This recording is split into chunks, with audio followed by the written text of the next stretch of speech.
Lance Meadow with you as we are setting the stage for Columbia's fourth Ivy League game. The Lions under the lights on Friday night. They will be welcoming in the Yale Bulldogs. As always, we're now joined by head coach Al Bagnoli. And coach, let's start with the last game. I want to start at the quarterback position because Caden Bell made his first career start and was really a center figure in helping you overcome that 15-point deficit. What did you like about how he handled and helped orchestrate those 2 touchdown drives in the second half? Yeah, I thought he played really solid. He made some plays with his feet, which he's very capable of. That helped us move the chains. He protected the football well in terms of throwing. And I thought he ran the offense pretty well, made good decisions on when to hand off and when to do something in that RPO game. So I liked the way he played. We had to be careful that we didn't put too much on his plate in his first game, and as he kind of gets a little bit more at ease and a little bit more comfortable and the game slows down, we can start adding more and more elements of our offense to it, and I think he's got a chance to be really solid. Previously, we've seen him obviously come in later in games. Yeah. How important was him to get that start under his belt, given the dynamics change when you're starting a game as opposed to coming in later? Yeah, I think, when you have the whole week to think about it, I'm not sure that's always good, but that's the situation that he was in. So he had a whole week of first-team reps, which are significantly more than the backup gets. So that was good that he was able to, in practice, kind of go through everything that we were going to ask him to do. Sometimes when you're just thrown in the game, you're kind of just going on adrenaline. You're just kind of spur of the moment type thing. A lot more spontaneity and a lot less, analytics involved. So it was good that he can handle that part of it and not just, try to play catch up, but actually run an offense, make good decisions, distribute the ball, and then, when it was appropriate, pull the ball down and run.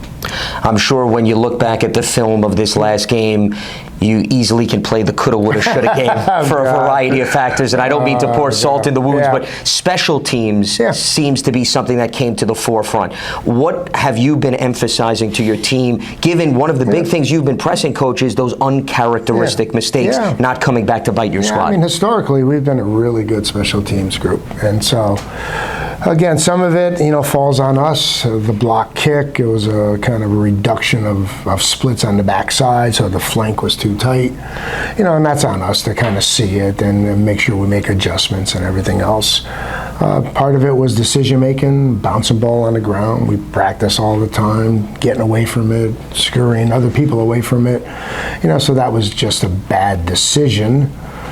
And we hit 3 of the 4 field goals. Unfortunately, we needed the 4th one in this case and weren't able to get it. And then, I was hoping that he would get another chance in overtime, and it never actually got to that. So there's a lot of things that happen that you kind of look back and say, wow, it was really a miracle that we were still in it and had a realistic chance to win, just based on all the blunders and lack of capitalization on some great scenarios. Second and half a yard from the half-yard line, and we come away with nothing. We snap the ball over the head, and then we can't recover the fumble, and we don't kick a field goal. We don't even have an attempt.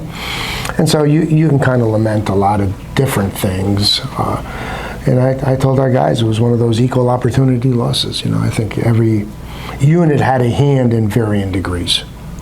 Now, with that being said, quick turnaround. You play Friday night as opposed to other games, obviously, have always been on Saturday. How amped up is the team to quickly get back on the field, and how beneficial, maybe even from a coaching standpoint, is it to be able to put that game behind you so quickly? I'm venturing to say both teams, are anxious to put the game in the rearview mirror.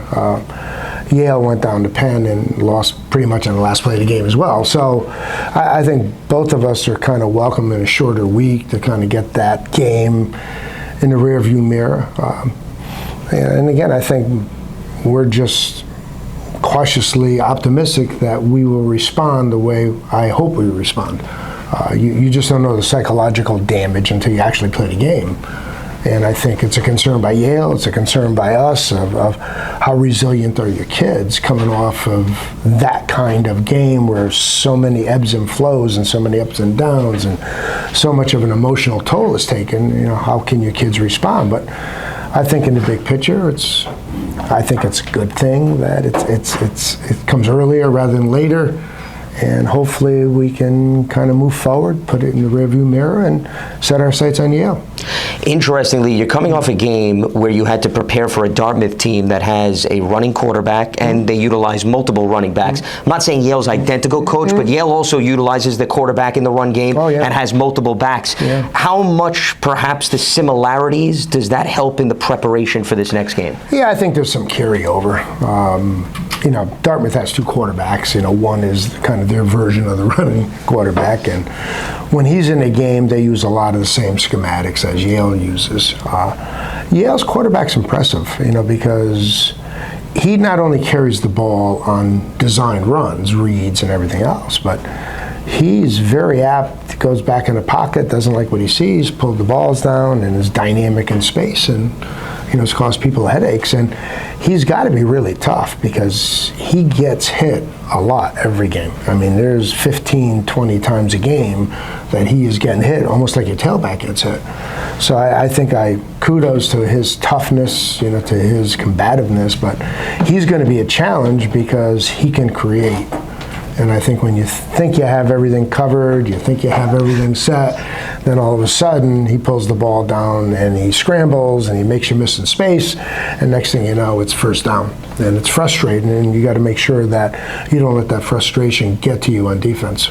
Well, that's why this matchup is interesting, Coach, because if you look at it from a statistical standpoint, you're tops in the Ivy League and in the nation in stopping the run. Yale's one of the best teams in the conference in running the football. So how much do you think this game is going to be defined based on playing the trenches? Well, again, I think most games are, Sure. to be honest with you. So when you look at Yale, physically they're as big a team as we're going to see all year, and one of the biggest teams I could ever remember in our league. Their offensive line is mammoth and really impressive, and it starts up front for them. And again, they have good backs, they have good tight end, and then they have a dynamic presence at quarterback, which further causes you issues schematically. And you could have things defensed really well, but if you can't tackle them in space, it generates positive plays, it moves the chains, and it causes your defense to be on the field longer than you want it to be. Coach, greatly appreciate the time and the insight, and best of luck on Friday night. Thank you. Columbia hosting Yale under the lights. Kickoff 6:30 p.m. Eastern. You can watch on ESPNU, and you can listen on GoColumbiaLions.com.